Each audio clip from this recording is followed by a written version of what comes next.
আওয়ামী লীগের সরকারের পতনের মধ্য দিয়ে আজকে এই দেশটা ৭১ সালের যে স্বাধীনতা, এই স্বাধীনতার সুফলতা অসফলতা অর্জন করেছে এই ২৪ সালে, কি ঠিক কিনা? এর মধ্য দিয়ে শেখ হাসিনা শুধু ক্ষমতাচ্যুত হয় নাই, তেনাকে এক কাপড়ে হেলিকপ্টারে উঠে দেশ ত্যাগ করতে হয়েছে। উনি বলছে যে আমি কিন্তু এই দেশ থেকে যাব না। উনি কেন চলে গেলেন? আমার নেত্রী তো কোনোদিনও আমার বলছে যেরকম কোনোদিনও আমি এই দেশ ছেড়ে যাব না। উনি দেখেন তাকে বিভিন্নভাবে জেলখানা বিভিন্নভাবে তাকে যেভাবে নির্যাতিত করা হয়েছে, স্লো পয়জনিং করা হয়েছে, তাকে তার আজকে হার্ট, লিভার, তারপরে আপনার এখানে কি বলে কিডনি, লাং সব কিছুকে অকেজ করে ফেলা হয়েছে। তারপরেও আল্লাহর রহমতে, আল্লাহর মাঠ, দুনিয়ার মাঠ, ইনশাআল্লাহ সেখানে শেখ হাসিনা ক্ষমতা দেশ পালিয়েছেন। আমার নেত্রী ইনশাআল্লাহ এখন সুস্থ হয়ে উঠতেছে, আমার নেত্রী মুক্ত হয়েছে। আপনারা খুশি হয়েছেন? আমার নেত্রী মুক্ত হয়েছে, বাংলাদেশ মুক্ত হয়েছে, আপনারা মুক্ত হয়েছেন, বাংলাদেশের জনগণ, ঠিক কিনা? আজকে এই ছাত্র বৈষম্য বিরোধী ছাত্র আন্দোলনের সুফল আমরা পেতে শুরু করেছি। আজকে যে সরকার, অন্তর্বর্তীকালীন সরকার, এই সরকারটা হলো বৈষম্য বিরোধী আন্দোলন, যারা আজকে ১২০০ মতো আজকে লোক, তাজা ছাত্র, আমার আপনার সন্তান, এই সন্তানগুলো তাজা রক্তে রঞ্জিত করে এই স্বাধীনতার সুফল আমরা পেয়েছি। শুধু তাই নয়, এখানে কত হাজার মানুষ আজকে মৃত্যুর সঙ্গে পাঞ্জা লড়তেছে, কত ছাত্র, যুবক, তরুণ এখানে মৃত্যুর সঙ্গে পাঞ্জা লড়তেছে।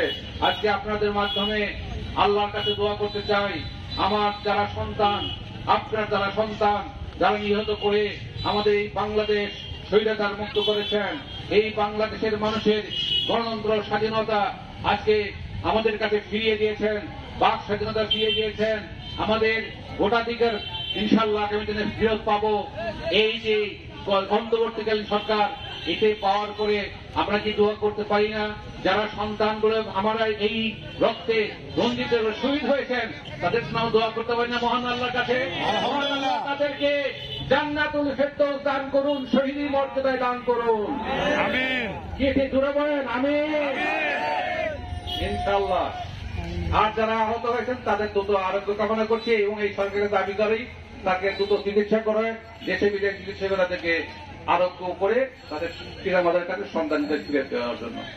আজকে আমাদের বড় দায়িত্ব হল এই সরকারকে সহযোগিতা করা, আমাদের ঐক্যবদ্ধ থাকা। এই বিএনপি এবং অঙ্গ সংগঠনের নেতৃত্বে আপনারা ঐক্যবদ্ধ থাকবেন এবং যারা আমাদের প্রতিবেশী আছে তাদের সাথে সহমর্মিত হয়ে চলবেন।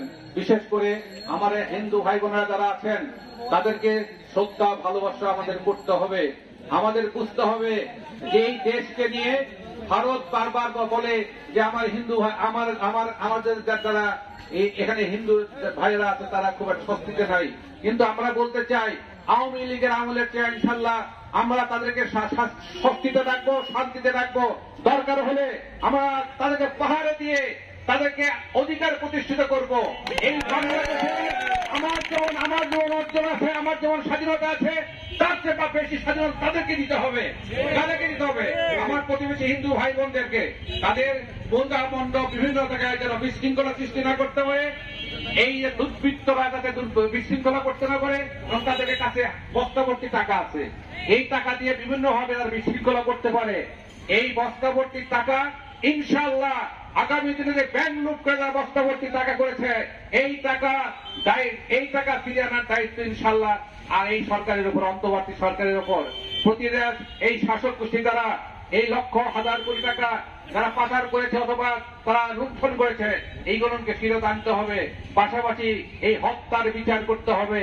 এই হত্যাটা যারা করেছে, যাদের নির্দেশে হয়েছে, তাদের বিচার করতে হবে।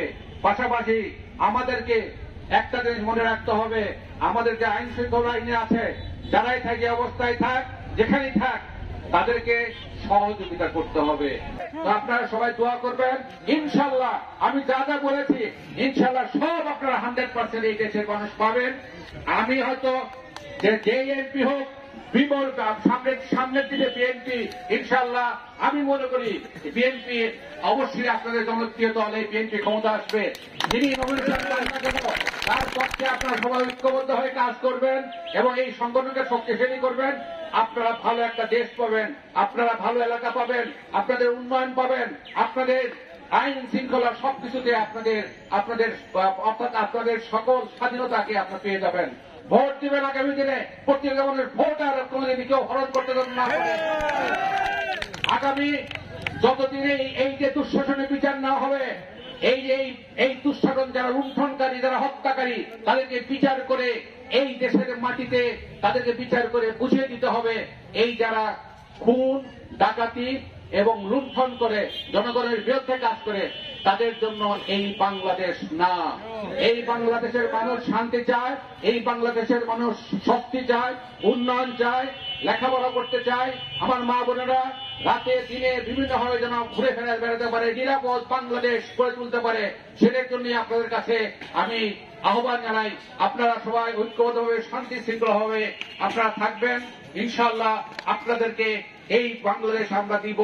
আমাদের যেই সন্তানরা যে আন্দোলন শুরু করেছে, সেই আন্দোলনের সফলতা আমরা পেতে আর বেশি দিন সময় লাগবে না, হয়তোবা মাস, বছর, এই বছরের মধ্যে 1-2 বছরের মধ্যে ইনশাআল্লাহ এই অন্তর্বর্তীকালীন সময় যেই সময়টুকু লাগুক, তারপরে একটা ভোট দিবে, সেই ভোট নিরপেক্ষ ভোট হবে। এই ভোটের মাধ্যমে ইনশাআল্লাহ আপনারা যাকে ভোটে আপনারা দিবেন সেই হবে। যদি মনে করেন বিএনপি হবে, কি মনে করেন বিএনপি হবে না ইনশাআল্লাহ। তো সবাই আপনারা দোয়া করবেন আমরা যেন আপনাদের পাশে থেকে কাজ করতে পারি। ইনশাআল্লাহ সবাই এমপি হিসেবে সবসময় আপনাদের পাশে ছিলাম, আগামী দিনে থাকবো, এই প্রত্যাশা ব্যক্ত করে আপনাদের সবাইকে ধন্যবাদ জানিয়ে আমার বক্তব্য শেষ করলাম। খুদা হাফেজ। বাংলাদেশ জিন্দাবাদ, শহীদ অমর হোক, বেগম খালেদা জিন্দাবাদ, তারুণ্যের রহমান তারেক রহমান জিন্দাবাদ। আসসালামু আলাইকুম ওয়া রাহমাতুল্লাহি ওয়া বারাকাতুহু।